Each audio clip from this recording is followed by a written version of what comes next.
حضرت سلیمان علیہ السلام کے دور میں ایک شخص نے ایک خوبصورت پرندہ خریدا۔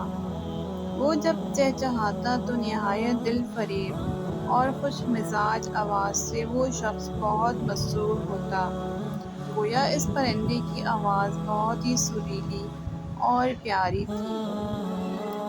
ایک دن اچانک اس پنجرے کے پاس اس کے جیسا ایک اور پرندہ آیا اور اپنی زبان میں کچھ باتیں کی اور چلا گیا۔ پنجرے میں موجود پرندہ بالکل خاموش ہو گیا، گویا ایسا ہو گیا جیسے وہ گونگا پرندہ ہے۔ اس کے مالک نے 2-3 دن انتظار کیا مگر پرندہ بالکل خاموش۔ وہ شخص حضرت سلیمان علیہ السلام کی بارگاہ میں اس پرندے کو پنجرے سمیت لایا اور شکایت کی کہ یہ بہت مہنگا پرندہ خریدا تھا، اس کی آواز مجھے بہت مسرور کرتی تھی مگر اب نہ جانے کیا ہوا کہ بولتا ہی نہیں ہے۔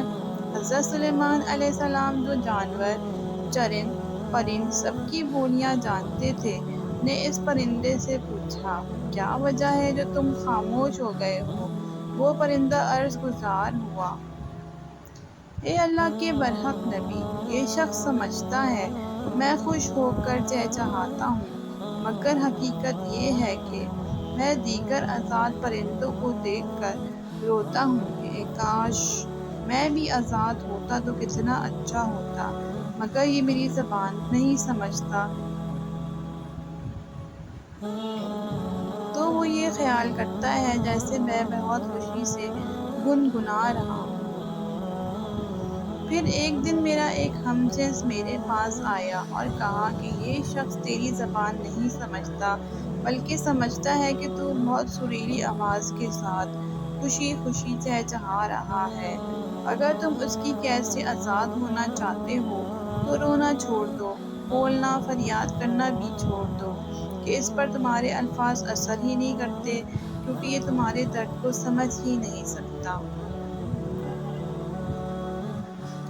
بس پھر کیا تھا، میں تب سے خاموش ہو کر صبر کر رہا ہوں۔ حضرت سلیمان علیہ السلام نے اس شخص سے کہا کہ جو پنجرہ کھول دو اور اس کو آزاد کر دو کیونکہ اب یہ پنجرے میں کبھی نہیں بولے گا۔ اس شخص نے کہا، اگر اب یہ خاموش ہی رہا تو بلا وجہ اس کو رکھ کر میں کیا کروں گا؟ لہٰذا اس نے حضرت سلیمان علیہ السلام کے حکم کی اتباع کرتے ہوئے پنجرہ کھول دیا۔ پرندہ فوراً اڑ کر درخت کی شاخ پر بیٹھا اور اس شخص کو دیکھ کر کچھ چہچہا کر اڑ گیا۔ اس شخص نے حضرت سلیمان علیہ السلام سے عرض کی کہ یہ کیا کہہ کر گیا ہے؟ آپ علیہ السلام نے فرمایا کہ اس نے کہا کہ اگر تم بھی اپنے غموں اور مصائب سے آزاد ہونا چاہتا ہے تو خاموش ہو جا اور صبر کر، کسی سے کچھ شکایت نہ کر، تو تجھے بھی ایک دن سارے غموں سے نجات مل جائے گی انشاءاللہ۔ میری ویڈیو آپ کو پسند آئے تو اس کو لائک کریں، شیئر کریں، سبسکرائب کریں۔ جزاک اللہ خیر۔